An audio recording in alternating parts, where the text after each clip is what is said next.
Meathead Club. Hey there, let's talk about muscles and some stuff called anabolic steroids. Nowadays, it's like muscles and these steroids are best buddies. They go together a lot. People say it's tricky to tell them apart because they're so mixed up.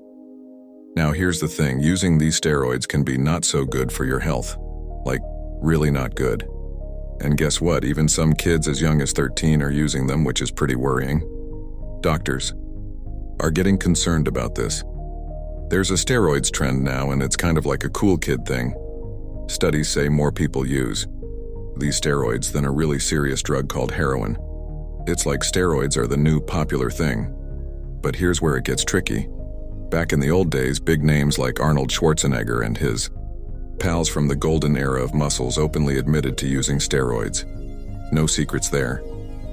But when we look at the silver era, around the 1940s and 50s, it's a bit of a mystery. Before we continue, I would be happy if you could like and subscribe to my channel so I can continue making those videos. Imagine these legendary muscle guys like Steve Reeves, John Grimek, and others. Did they build those awesome muscles all by themselves, or did they have help from steroids?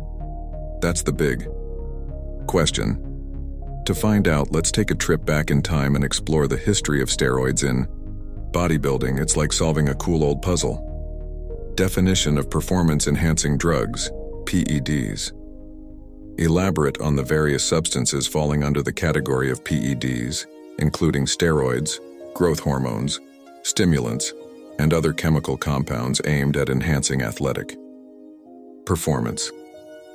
In the late 19th century, a man emerged whose impact on strength training and natural bodybuilding would shape the future of physical culture. This is the story of Yugan Sandow, an early pioneer in the world of strength and physique. Born in 1867 in Prussia, Yugan Sandow exhibited a fascination with strength from a young age. Sandow's early life laid the foundation for his extraordinary journey into the world of physical prowess. As his reputation grew, Sandow captured the attention of audiences worldwide.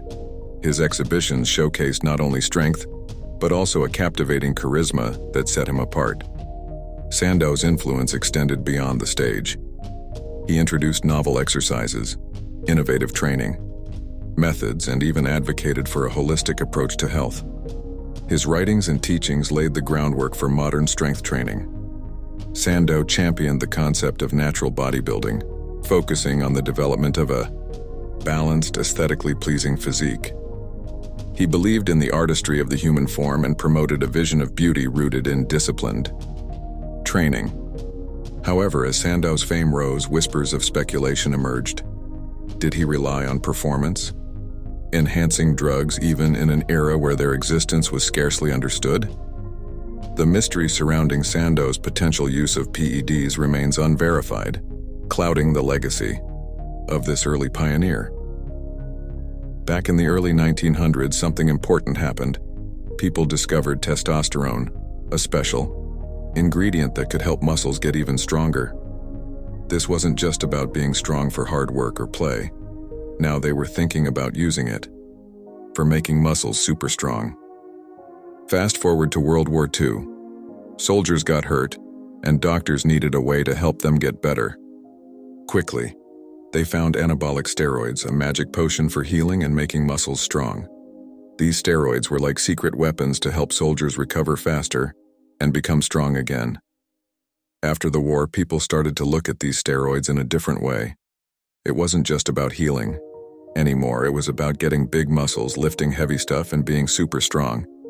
But here's the thing, it wasn't just soldiers using them. Regular folks and athletes got curious too. Picture this, big muscles, shiny lights, and bodybuilders flexing on a stage. That's what happened. During the golden era, bodybuilding competitions became a big deal. The crowd cheered and everyone wanted to see who had the best muscles. It was like a friendly showdown of superhero physiques. Now here's a twist. Back then, some muscle heroes like Arnold Schwarzenegger were open about using something called steroids, and steroids are like special helpers for muscles, but not everyone agreed if they were okay or not. As time passed, people started to like different kinds of muscles. The idea of the perfect body changed. It wasn't just about being big, it was about looking a certain way. So bodybuilders in the golden era worked hard to make their muscles not just strong but also super stylish. Even today we talk about those golden era heroes. Their muscles and style left a mark on the world of bodybuilding. They showed us that muscles can be strong, cool, and kind of like works of art. And that, my friends, is a peek into the golden era. So many muscles, so much style. Remember, it's not just about being strong, it's about feeling good and having muscles that make you proud. Keep flexing those positive vibes and let's celebrate the golden era of muscles together. So back in the day, some folks had big discussions about muscles.